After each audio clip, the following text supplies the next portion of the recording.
Welcome to the Awakening Podcast. You can find all our episodes on awakeningpodcast.org. Another episode of Another Perspective with my co-host Istvan Koptero. So, as always, we're going to tell you what we're going to discuss this week. But for those watching on Bitchat, YouTube, and Rumble, he's got a beautiful graphic. What do you miss? I miss the way I viewed the world before I knew too much about it, which I think a lot of people can relate to. News: Leeuwarden Trial, UK police Pride March case, rape crisis, Irish population and migration, and glaciers make you cry.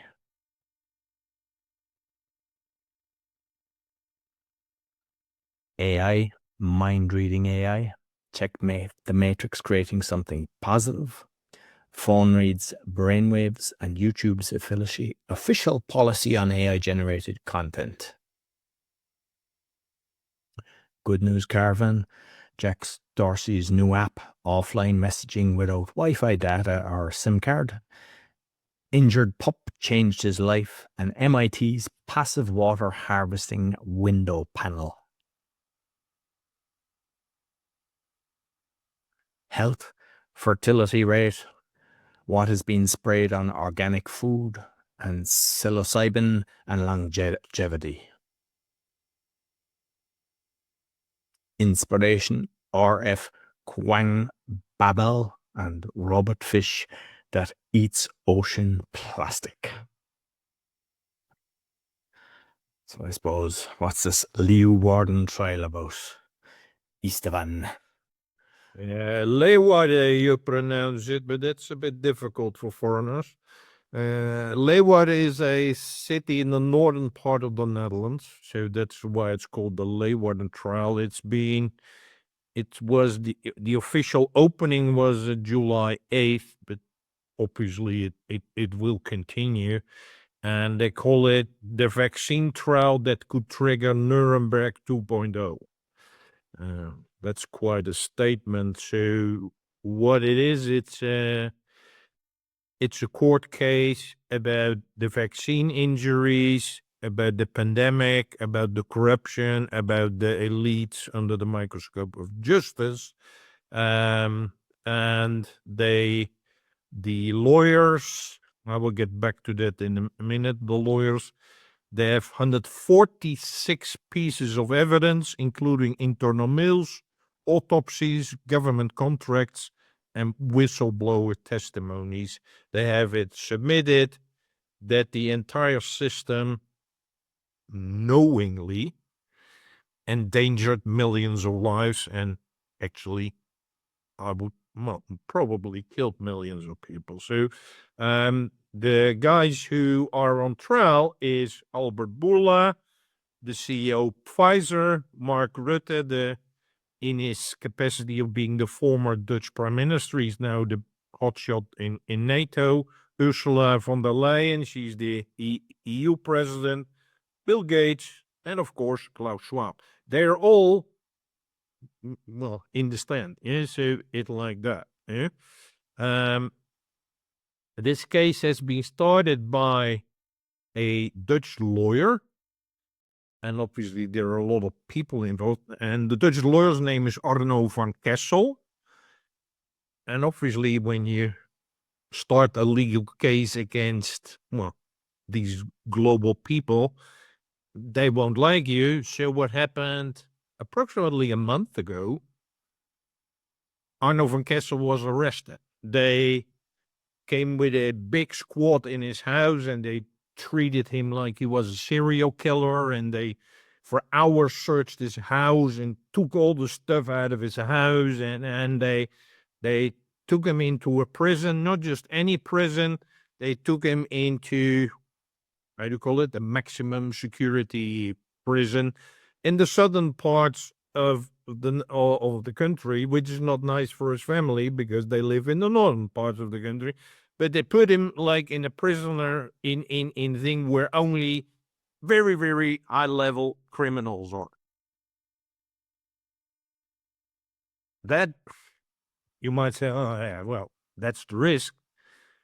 But by being in prison, he cannot execute his job because he's a lawyer, so he cannot do it in prison, so he cannot make any money. It appeared that just before he was arrested, he had bought a new house, and because he bought a new house, his wife had canceled her job to cater for that or whatever. So now he has a wife and kids and no income. And it's your father, your husband, who they put in trial, and they put you in the maximum security prison hundreds of kilometers away from where you are. So it's really ugly how he's being treated, but he's like, I think, one of the most courageous guys around. And the interesting thing, well, of course, there was a first day and thing because his colleague in attorney took over the case, but this is not just any case. It's a really, really big case, yeah. And what happened is that Bill Gates obviously tried to escape justice, and he said, Dutch law has no jurisdiction over me, so it's, yeah, I'm out. But already the court rejects his attempt, so he's got to stand trial in that case. So this is I would say, a ongoing case, and I will report more on that when things get known. But it's already starting to get very ugly if you're a courageous lawyer or attorney, lawyer, whatever name, from the Netherlands, Arnold van Kessel. Now they started an action like to give him some money because the guys have no income. Yeah, because their father and their husband who's supposed to bring in the money, he's in jail. Yeah? And he's treated like a serial killer. So it's really terrible because he's not the serial killer, though other people on trial are. So this is what's happening in the very famous city of Leeuwarden. And I mean, that's how they win this. That's how they always do it. They take out the competition. They take out anyone that's trying to ruin what they're doing in life. I mean, this is happening all the time. I mean, if it was the Clintons, he'd have been dead. But it's scary that he's doing it. And I think the only way that you can do things like that is have about 100 people in your corner, that you've got so much backup that everybody's got the information. And that's hard to do because I know that for myself. So every time you try to put something together, people will talk and battle. And as soon as you say, all right, let's go, they turn around and walk away. So I'm not sure how many other people are in his corner that actually have all the documentation, can get this moving, because if they don't let him out, I mean, this case needs to be heard. So yeah, I look forward to hearing the update, and hopefully he get out. Absolutely.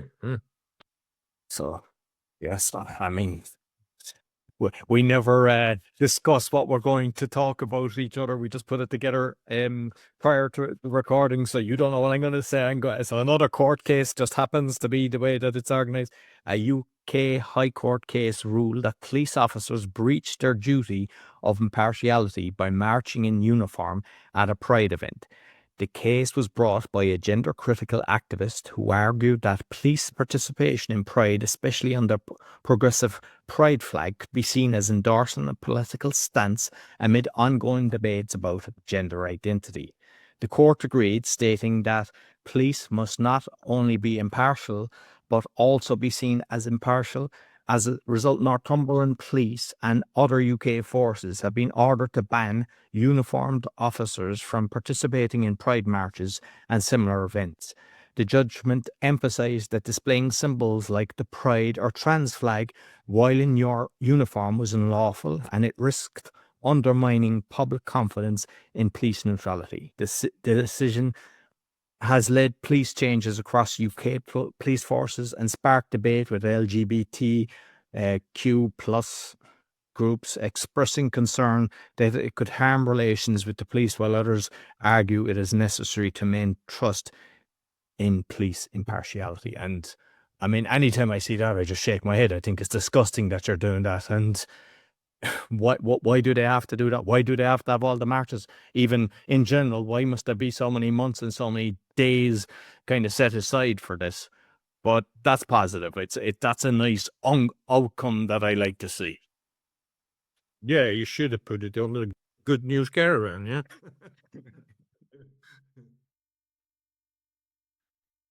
So It's in sharp contrast to the rape crisis in England and Wales, but not only in England and Wales, it's also in Sweden. Actually, it was an article from a guy, well, he's using the name Peter Sweden. He is very good information, by the way.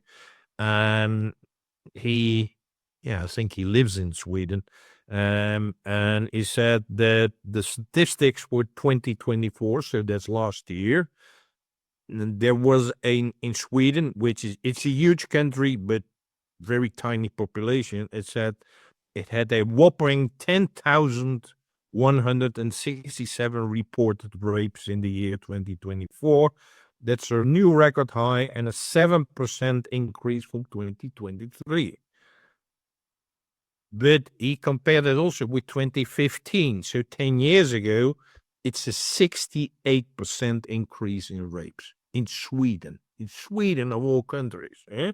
But he also included the numbers from England and Wales. Hence, I put the picture from a rape crisis in England and Wales, which is actually much worse because in England and Wales, there are 117 reported rapes per 100,000 people, and in Sweden, 96 reported rapes per 100,000 people.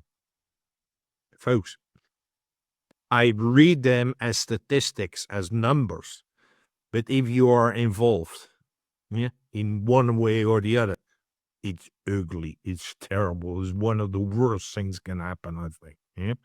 So these numbers are incredible. These numbers are increasing at look, I would say an exponential rate. So this is really terrible. But it can also be different, although our news from a few weeks ago, which Roy shared from Poland, does not indicate that, but the official numbers for Poland is 1.5 reported rape per 100,000 people. So it's, well, Eastern Europe is, well, 1.5 is still shit, but it looked much, much better compared to 117 and 96. So why is this happening? And again, there's so many people involved. It's the victim, it's family members, it's friends, it's everybody. So it truly is a rape crisis. And I think it's stopped. the actual thing is, you could probably multiply that by 3 or even 10, because so many people don't report it. One, because they know that they become like the victim. They don't want to go in court and be displayed. They get cross-examined and everything. And a lot of the time, unfortunately, especially when it's underage, there's corrupt judges, corrupt police that are into pedophilia and everything, and they actually represent the criminals as opposed to the victims. And that's becoming public knowledge, and people are just not even reporting it, which is even worse. Those numbers are totally incredible.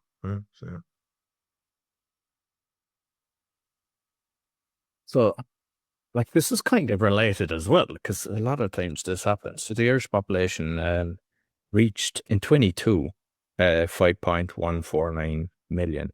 The first time over 5 million since 1850. So we had like the so-called Irish famine, which I believe was another lie as well, based on some information that I'd come across. It was like genocide by the British, taking all the food and just starving the people, burning their roofs and letting them starve, and that's why a lot of people emigrated as well.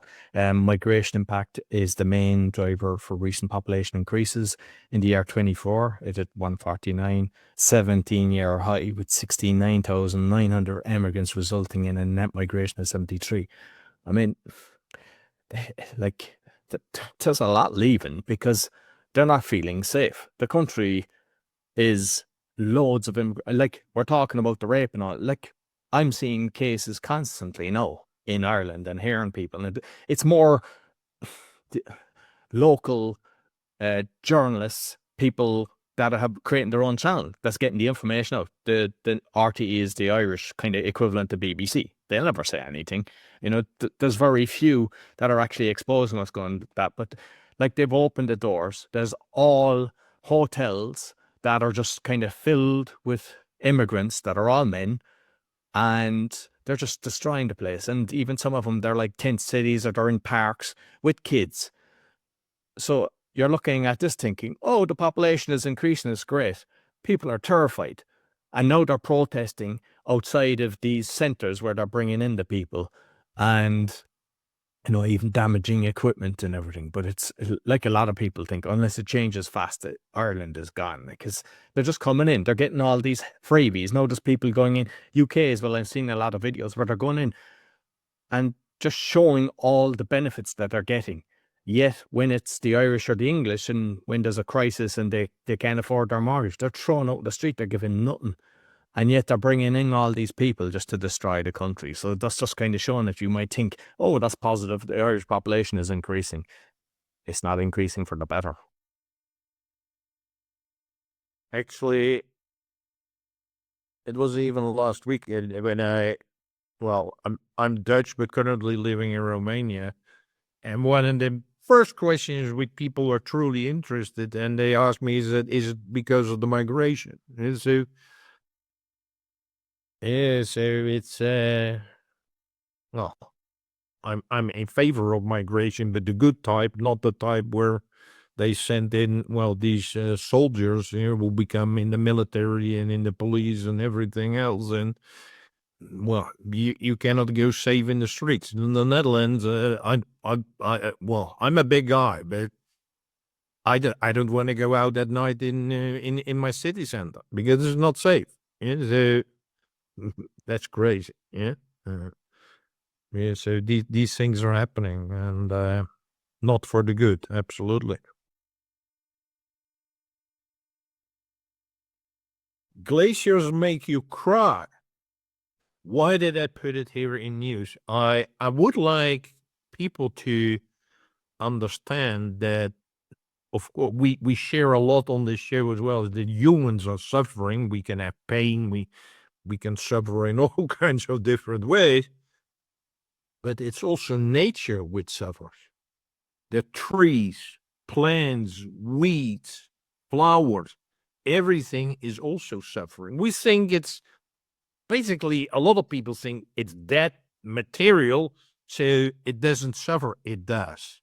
There have been sound recordings from a wheat crop just before the knives of the machine get before it, and you hear a cry of pain. Hmm? I heard sounds of forests, of trees in pain and everything around it. So please, people, understand that nature is also a living organism, and a living organism can also have pain and can also suffer. This is an example where a guy is proving that for a glacier. A glacier is a natural phenomenon. It's a living organism, and it's a French sound artist called Ludwig Berger, who he has placed all kinds of microphones on this glacier at various spots, and where you can hear this glacier is melting. It's melting. It's melting. It's melting. And it truly, when you listen to the sound, so I encourage you to do that. There's a whole movie around it. You got to pay for it, but at the side you can have short bursts about the sound. It really looks like it's crying. It really does.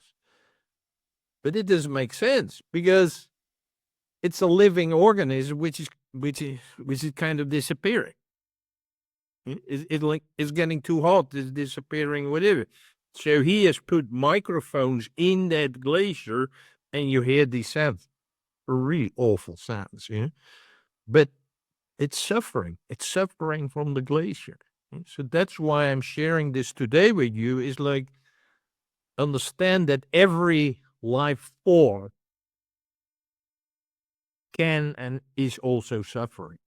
Yeah? So it's not only us humans or animals. Well, people don't even know that animals, like the way we slaughter pigs and cows and everything else, or we sometimes treat our dogs, or really, all these animals, plant, trees, glaciers have feelings.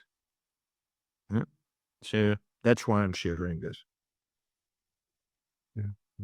And I've heard of that before. I heard of grass that with the frequency it heard it crying, like that when the grass is being cut. Yeah. Oh, you can help the show. We're spending, I suppose, more than 10 hours each, if not more, preparing this because we're in different groups. We're reading books, we're listening to podcasts, we get loads of stuff sent to us. We're reviewing a load of different things, and you then have to delve deeper. And all we ask is that, you get Istvan, an orange juice, or me coffee or a beer or whatever, and once a month, that's all. $5 maybe if you can do $1, and it's always going to be free, and it's a model based on soundness. So if you can't afford it, it's those that can will help the show keep going. I've got different ways of paying. You can go to Patreon, PayPal, Ko-fi, or buy me a coffee, and you go to awakeningpodcast.org/support, and it really helps us because we really put a lot of time into this. AI, mind-reading AI. Yeah, there was a article that scientists created an AI called Centaur that can predict human behavior across any psychological experiment with unprecedented accuracy. The AI outperformed decades-old specialized models and successfully predicted behavior in completely new scenarios it never seen before. The Centaur's internal workings, the internal working of the tool, became more aligned with human brain activity just by learning to predict our choices and potentially revolutionizing our understanding of cognition. Well, that's a nice way of phrasing it, but basically means that if the AI can predict our behavior, it'll see how it will impact the whole advertising industry and the commercial industry and everything around that. Yeah, so I think it's really shocking. Yeah, is that they because they can predict it, they know what they should do to influence you in a certain way. Yeah, so this is already the state of the AI, and I think we have to be very, very careful. Yeah, so I mean, even with all the different things, people talk about something next to getting the ad for it, and even kind of WhatsApp and stuff. I've seen that's supposed to be encrypted. It's a lie, but the fact that you go into this, it's a lot worse than we think. But next one is kind of a bit positive. So I do a monthly call with Peter Wilson, and he's really kind of common law, sovereignty, natural law, and he's got like a school, a classroom with all different stuff. And part of it, what he's incorporating for this is an AI. And it's not like, because I've mentioned it a few times when I kind of go on AI, it's pushing in an agenda. And that's dangerous. And then there's a lot of people regurgitating that, which sometimes is based on, I mean, we know Microsoft own a lot of ChatGPT. So most people are using that. And I don't know. And they own OpenAI.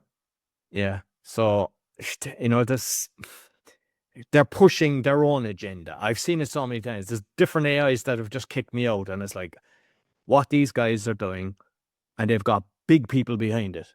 And it was like sometimes you kind of lose faith in humanity and you think we're doomed, and then something gives you a spark of inspiration and it gets you back on track. And this would be one of them. There's a load of books, and I mean, I've got a lot of them there, like Black Laws Dictionary, and there's Boulevards and different ones like that. They're putting all the right information into their AI, and it's not searching the web. And people can then use it. So it's originally kind of GDPR and things like that. And if you get a letter, but they're working on more and more stuff. So they have plans that will help people. So even eventually, like I was talking to them, that we're hoping that even loads of people lost their houses through corruption and everything. or even trust, how to protect yourself. So eventually there'll be a load of different ones that are going to be done for specific, like council tax, all this stuff, all fraudulent stuff. And the information will be put in so that you go, hey, I got this letter, or hey, I got this. And it'll tell you exactly how to do it based on the actual documentation that will work in law in courts. And I think that's definitely positive, because you can go in, you can search this on the internet, you can do an AI, open AI kind of thing, and it'll give you totally different wrong information, because there's a lot of people out there trying to get you in trouble. This won't. So this is something that you should keep your eye on. And I put the link in the actual show notes as well, where you can actually go in and do it. There's a lot of stuff that's free, but I think he's like $50 a month or something like that for all the different things that he's got. But I've seen a lot of the classes that he's got in his platform with the community, and people charge thousands for the information he's giving out, and he's got lots of stuff like that that's free. So it's worth checking out. But that is focused on the English legal system, correct? Well, not necessarily, because GDPR works in Europe. So I was talking about that. So even a load of it will actually work internationally. And even if you look at kind of the common law, Ireland falls under that, Canada, Australia, but it's not even about that. There's a lot of stuff that will work internationally, but the GDPR side of things will work in Europe, because Europe falls under that. Okay. I'm going back to because the heading is like, can AI help with mind reading or whatever? I saw a tweet from Christiana van Wijk. She's the director of Iconic Media, and the post is that she spotted some mold in her shower, which most likely we all have that experience. And she said, within 5 minutes, ads started popping up on my phone about how to deal with shower mold. And she said, I didn't say anything. I only thought it is like, hey, there's mold. I need to do something about it. Yeah. And she says now it happens on a daily basis. So her conclusion is that our phones now are reading our brain waves. And she asked if anyone can please debunk my theory, please do so. Well, I read the comments, and the comment was that many, many more people have this experience. So it's starting to become, well, the quote, Big Brother is watching you is totally come alive if your phone is able to read your brain waves. I think it's extremely frightening. And the thing as well is with Wi-Fi, because they can even tell with Wi-Fi where people are in the house and how many people are in the house, and I'm sure they can do that as well, and that's all. So they have access to that. So even if you don't have the phone, the Wi-Fi probably does the exact same thing. So the YouTube policy on AI generated content, YouTube still allows creators to use AI for video, voiceovers, and editing. Monetization is permitted as long as the content is original, creative, and shows significant human input. The main concern is with mass-produced, low-effort, and repetitive AI content, which may be demonetized. In 2025, YouTube clarified its rules, targeting inauthentic content such as fully automated videos or those using only AI voiceover, stock footage. These types of channels risk losing monetization or being removed from the partner program. However, thoughtful value-added AI-assisted content remains eligible for ads. Creators must disclose when their videos use AI-generated or synthetic elements, especially if they could be mistaken for real. YouTube uses both technology and human review to identify such content. YouTube's focus is to reward genuine creative work and protect the platform from being flooded with low-quality automated videos. AI is welcomed as a tool, but not as a replacement from originality. And I mean, I've seen a load of that lately. Like, there's people putting out all these videos that isn't a human, and they're just kind of, when someone sees something's working, they're just putting it out themselves, and they're using a different voice or something like that. And you're being bombarded with all these things. And then content creators are competing with that. And because I've done 17, nearly 1,700 interviews at this stage. And when I'm researching, I'm always checking their social media and everything. And you could see somebody had massive numbers before. You say somebody was getting average 5,000 or even 30,000, 50,000. No, 20 and 30, because there's so many people they're competing with, but most of them are like that. So I'm hoping that this will kick out a lot of the guys that aren't even being creative. They're just copying, and then hopefully the other platforms will continue, because what you're doing is you're putting money in the hands of genuine content creators, people that use their creative minds and put effort into it, instead of the plagiarism where people just copy and they go, oh, this is getting massive views, I'll just blast it out as well and make good money from it. So I think it's a positive thing. I am very necessary, but it's also like, by the day I see messages of new video generating apps where you just have to type in 3 sentences or speak in it with I want a video about Ronnie and Istvan talking about AI and they're very worried. Bam, you have a video. Yeah? These apps, I don't know. I guess they're launched maybe hundreds each week. It's terrible, because it's like and these videos look really good. They don't look like amateur. They look very professional. Yeah? So it makes it so easy for people. They don't even have to type. They put their voice. By voice, they can give a command like create a video about this and this and this. It's becoming terrible. Yeah. So it's like we're being flooded with all the videos.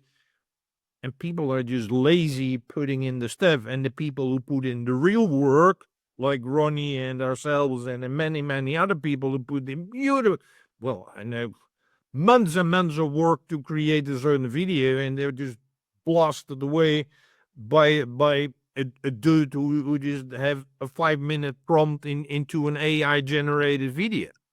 That is ugly, huh? And I just saw it today, actually, because, everything in the last couple of days is this guy that was unfaithful at a Coldplay concert where he has his hand around another woman. But the one I saw today it was Donald Trump with his hands around Hillary Clinton, and it looks so real. And you're going, like, if you didn't know, like, there's people who would actually believe that, because that's the problem. There's people creating content and it's so good. Then they're thinking something is real, and then they're sharing it, and then people believe somebody's saying it without even seeing it. And that's how all lies get spread around the place. Absolutely. So, yeah, good news, Caravan. Bitchat, or as somebody said to me before, when I wanted them to use BitChute. I'm not using that because it says bitch, so it's like Bitchat, but it's Bitchat. So you know, right? Is a recently launched messaging app from Jack Dorsey. He's the co-founder of Twitter and Block. The app enables users to send encrypted messages without Wi-Fi, mobile data, or a SIM card by using Bluetooth mesh networking. This technology allows messages to hop from device to device, creating a decentralized peer-to-peer network that works even when traditional communications infrastructure is down or unavailable.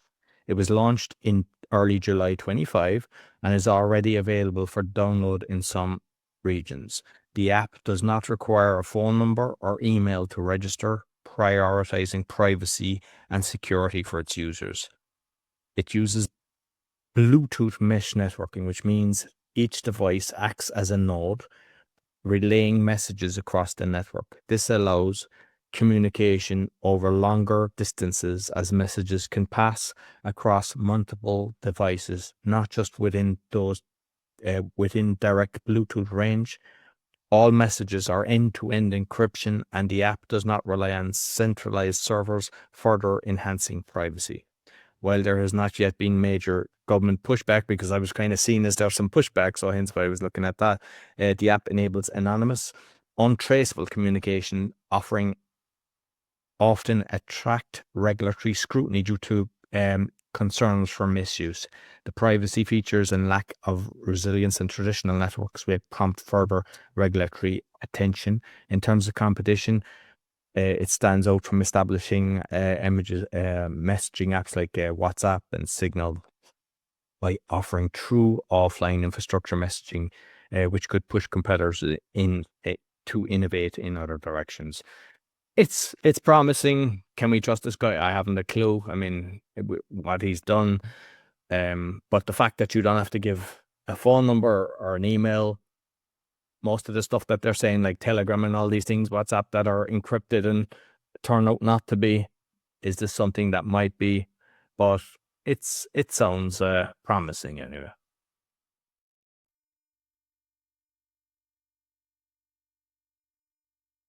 For the guys watching, you're looking at a young Indian man with a dog on his bicycle.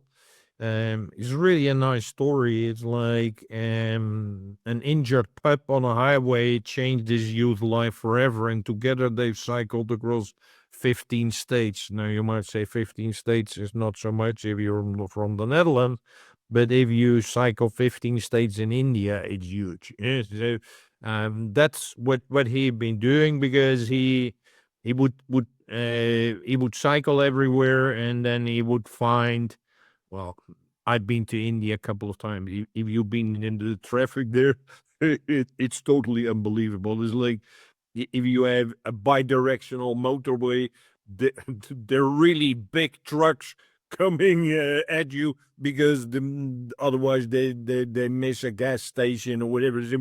It's totally crazy. Yeah. So apparently what happens is a lot of animals who cross the street, well, like dogs, they get run over. And he had been helping a lot of dogs who get injured. He took them off the street, helped them, and then he moved on. He did the same with his dog. But so this dog was injured. He took care of it, and then he continued his cycling. But the dog ran after him and didn't want him to go.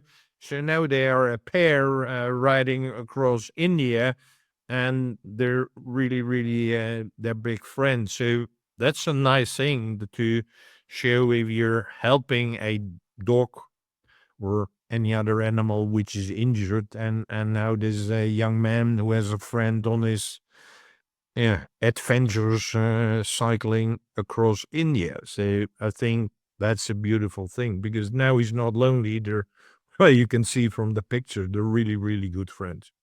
And, last week you mentioned about the loneliness and everything, and I encourage people, if you're lonely, get an animal. If you like cats, get a cat. If you like a dog, get a dog. And it gives you a reason for living, and the love that they give you back, because they appreciate it. So Yeah, and now it's holiday time. Don't put them out in the woods or somewhere else, because this is unfortunately still happening. I even read that people who have goldfish, they flush it down the toilet because they go on holiday. That is, well, it's not nice for the fish, but it also ruins our water. And like, folks, please. I'm coming back about the glaciers and the nature and animal. They all have feelings. They all have emotion. They all feel these things. So if you just put it on a rope in the forest or whatever and say goodbye for 3 weeks on a holiday, these animals have feelings.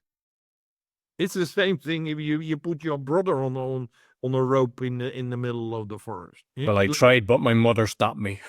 Look, really, please, if every life form on this planet has feelings and emotions, so please consider that. Have compassion. My ex-wife, she got a dog with her son, so I have equal custody, and the dog that they got was from an animal's home, and it had been tied in the forest, and you could see the dog as trauma. And that's the thing. People, when they have trauma, they can go and get help, or they can try breathwork. There's a lot of things they can do. There's very few that are helping the animals, and you could see that the dog was like, no, it's feeling safer now. But still, even when it came to my house, it would just stay by the door. It wouldn't roam a house like a normal dog. It took so long for it to feel comfortable to go around. And it's horrible to see. And I know that goes on wholesale across the world. And yeah, shame on those that ever do things like that. But this young man on his bicycle, they're really a good pair. So MIT's Water Harvestimng window panel. The device is a panel made from specialized hydrogel that absorbs water vapor from the air, even in very dry desert conditions. At night, the hydrogel captures moisture. During the day, sunlight causes the water to evaporate and condenses on the inside of a glass panel where it collects as drinkable water. The design uses a cooling foam and dome-shaped hydrogel structure to maximize efficiency. Unlike other water harvesting technology, because I see a load of stuff on this, like this, you constantly see people that are creating things like this. This panel operates entirely without electricity or batteries, making it ideal for off-grid or resource-limited areas. In field tests in Dead Valley, the driest region in North America, the panel produced 57 to 161.5 milliliters of water per day, even at low humidity.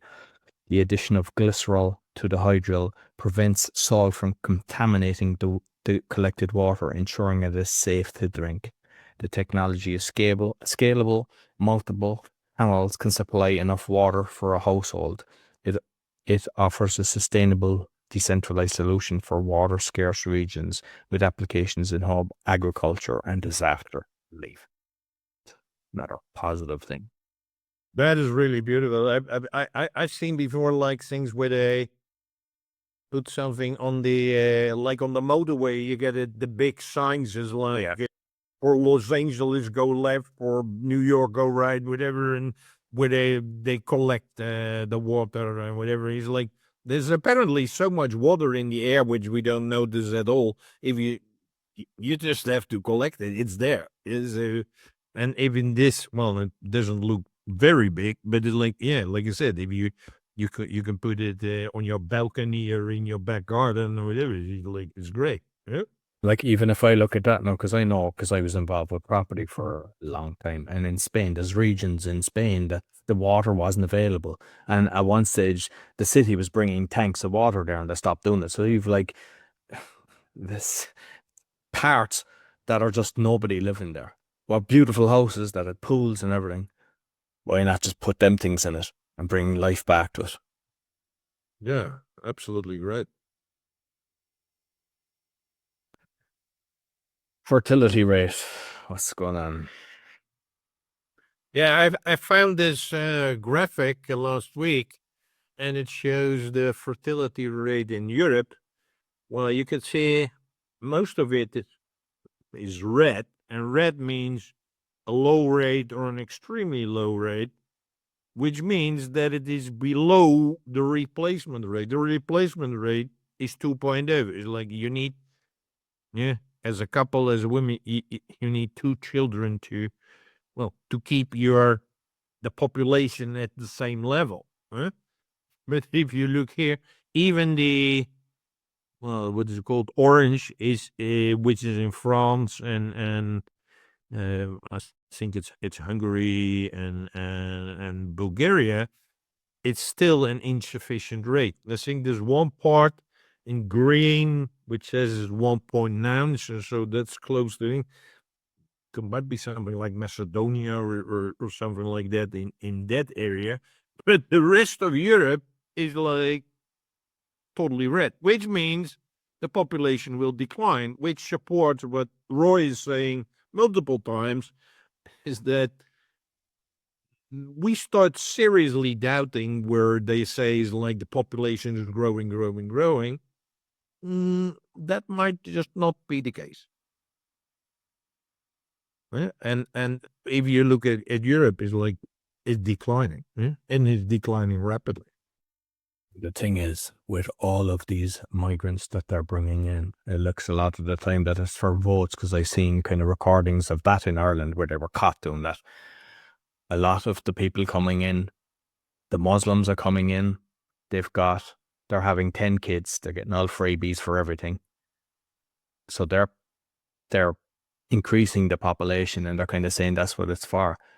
When you look at the crime rates based on that and what they're doing, it's a hard one, because they're saying, oh, they want to reduce the population. If you look at all the different things, and then you look at that, you would say, oh, that's in line with what they're doing. But I have seen it. Like years ago, when we were young, you'd see loads of people, loads of babies, loads of kids, and people now don't want to have kids. And is it because the world has gone so crazy that it's like not safe, that you're going, I don't want kids in this world? Like, I was having a conversation with my mum yesterday, and it was like, she used to be terrified of us going to school. She said, I'd make sure you go in and all this. I said, can you imagine if it was no? Like, it was safe then. I mean, there was always a little bit of something, but it was never like, so people now are terrified, which in turn prevents people from being out playing and connecting, being with nature. They're stuck at home because the parents are thinking, I want you safe, but they're really creating them lonely, which goes back to what we talked about earlier on last week. Yeah, well, you can see it's like, that's why it's so important that people learn the skill of connecting dots. Well, this is one now, and I haven't heard anyone talk about it. I saw a Starmer going, oh, we're going to reduce the voting to 16-year-olds. And everyone has given different opinions. But one of the things that kind of frightens me, most of the kids of the populations that are growing, that are having the 10 kids, are all of these immigrants that came in and having loads of kids. When they start voting, you already see the mayor of Birmingham, Leeds, Manchester, London are all Muslim. That's going to just increase. And it looks like in New York as well, the guy that's kind of going to probably win. So they're just taking over. I mean, I've got Muslim friends. I'm not against Muslims, but I have something against people that come in and don't want to do anything for a living. When you look at what they've done to society, are they actually contributing? Like we've said earlier, there's plenty of decent doctors come in, plenty of decent nurses, other trades that come in, work hard, deserve what they get for it. But when the sponges, and that's what's happening, and now I think that with the 16, and if that passes, then they'll push that across Europe. They're basically then allowing more people to vote in the wrong direction. Yeah, I saw recently. I'm living in Romania. I talked on the show about, I would say, the fraud in the election process. But now there's some kind of I think it like it was approved that Romania would get 1 billion euro from the EU, but they had to allow or agree with a law which says that next year they need to allow a lot of migrants into the country, which previously they didn't. Yeah, so that's one of the reasons why things are really good in this country. But next year, you can forget about it. All the migrants will flush into this country. And that's because, well, they wanted to have the 1 billion, but the 1 billion came with a prerequisite, which is mean you got to allow migration. So it's happening everywhere. Back to our buddy Gates, who, yeah, he's involved in everything that's not good for humanity, with locking out the sun, with, the jib jabs. That's what he's done in Africa and India as well as internationally. So Apeel, science backed by Gates and other investors, makes a plant-based edible coating for fruits and vegetables. This coating is not a traditional pesticide, but is designed to extend the shelf life of produce by reducing moisture loss and slowing oxidation, which helps cut down on food waste. The main ingredients are mono and diglycerides of fatty acids, substances commonly found in many foods and considered safe by the FDA. I've read a lot of books on things by the FDA. Do not think that something that's passed by the FDA is good. Usually the people that work for the FDA end up working for Pfizer and all the other things. So that doesn't mean that it's safe. The coating is approved for use on some organic produce by USDA provided it meets organic standards. Regulatory agencies like the FDA and USDA have found the main ingredients safe, and there is no credible scientific evidence that the coating poses health or environmental risks. However, some consumers and advocacy groups are concerned about transparency and whether such coatings fit the spirit of organic farming. This is the scary one. The Apeel science does not publicly disclose its full list of ingredients, citing proprietary trade secrets. Only a small fraction, 0.7% of the ingredients are made public, which has led to concerns about transparency, especially for people with allergies and sensitivities.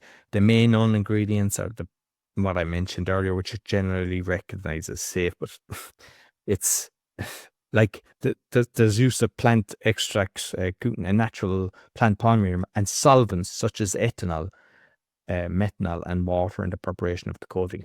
Like ethanol is used for alcohol, so it's that in itself. I don't know, every single thing he touches. But the fact that they're like, oh, we're not disclosing this because it's proprietary, that's got alarm bells red all over it. So how can something be organic when they're spraying something on it? So all I would say is, if you're watching on Bitchat, YouTube, Rumble, or Spotify, look at their logo, and when you're buying produce, just pick it up and just put it back. Do not buy any of his stuff, because you're not going to be looking after your health.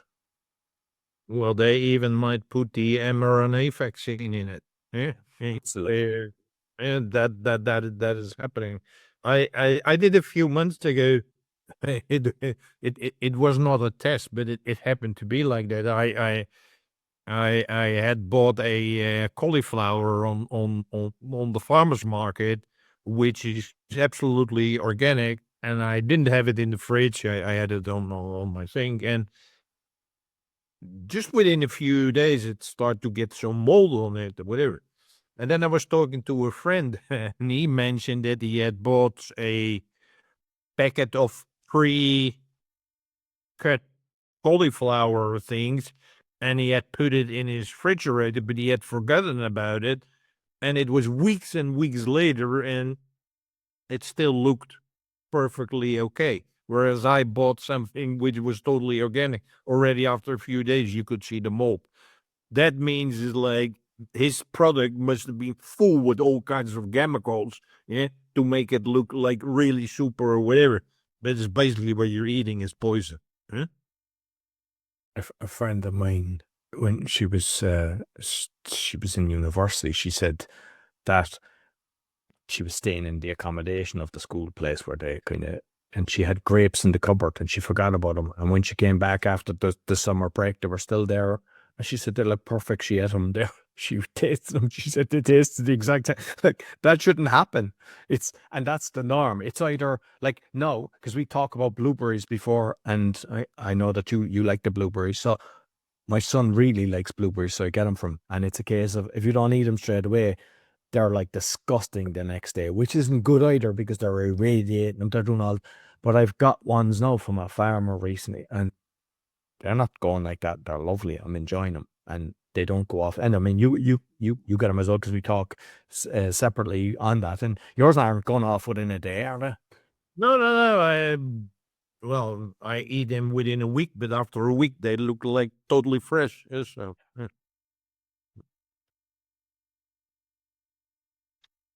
Psilocybin.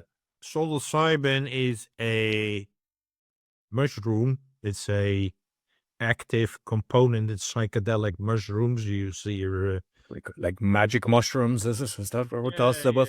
there's magic mushroom, but there have been researchers from Baylor College of Medicine and Emory University who found significant anti-aging properties, extending human cell lifespan by up to 57% in laboratory studies. 57% of your cells surviving it. That's totally incredible. Yeah? And improving survival rates in aged mice by 30% compared to untreated controls. So I think it's a very important thing that, in this case, psilocybin These nature products have a lot of positive things. There are many trials going on because in many countries it's still illegal to use it. But it's not. There are trials in many famous universities to help people with PTSD, anxiety, addictions, whatever.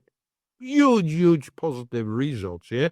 And now apparently it also it promotes healthy aging. So I think you could already say, because I think it was in the 50s that they made it illegal. Why did they made it illegal? Because they want to promote the big pharma shit. And so it's like, these are natural product. Well, they're not innocent product. They're very impactful product, but they help you with your health. That's why they made it illegal.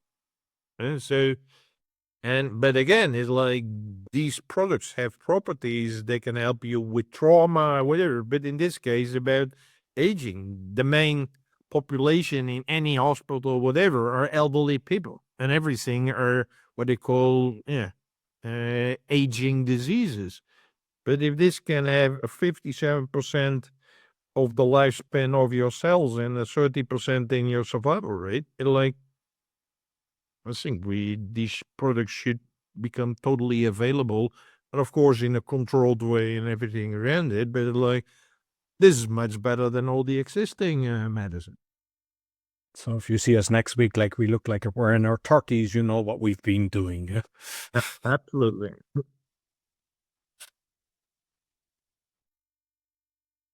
Inspiration. Yeah, I just finished reading this book. It's called Babel, by an author, a lady called R.F. Kuang, and it really interesting. I think most of us know about the Tower of Babel, where languages and the world started. That's why they created it. Why she created it, and it's a history. It's historical fiction, so it combines fiction, the story in the book, but a lot of things about living on the campus in Oxford and how that was in the 19th century. So really amazing. Really totally amazing. There's something about silver working, whatever. That's totally made up. But the thing which is not made up is what has still is the influence of language and language skills on empires, empire building, and everything around it. Is that what she describes? Is that a lot of, in this case, Chinese speaking, whatever, people were brought into Oxford because they wanted to have, because they had their native, let's say, Chinese, and they got English. So that means they got more power, because if you speak the language and everything, you got the power.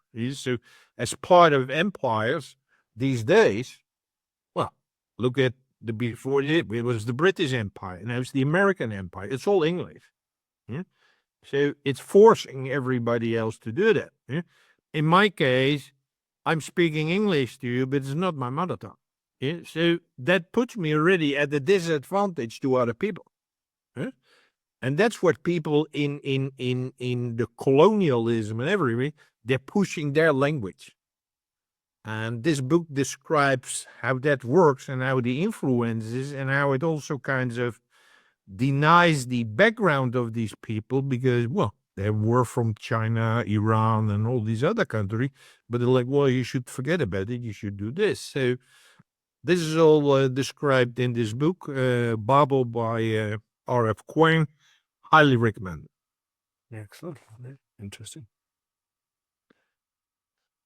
So, robot fish that eat plastic. They're biometric robots designed to mimic real fish movements, allowing them to efficiently swim through water and collect plastic debris, especially microplastics.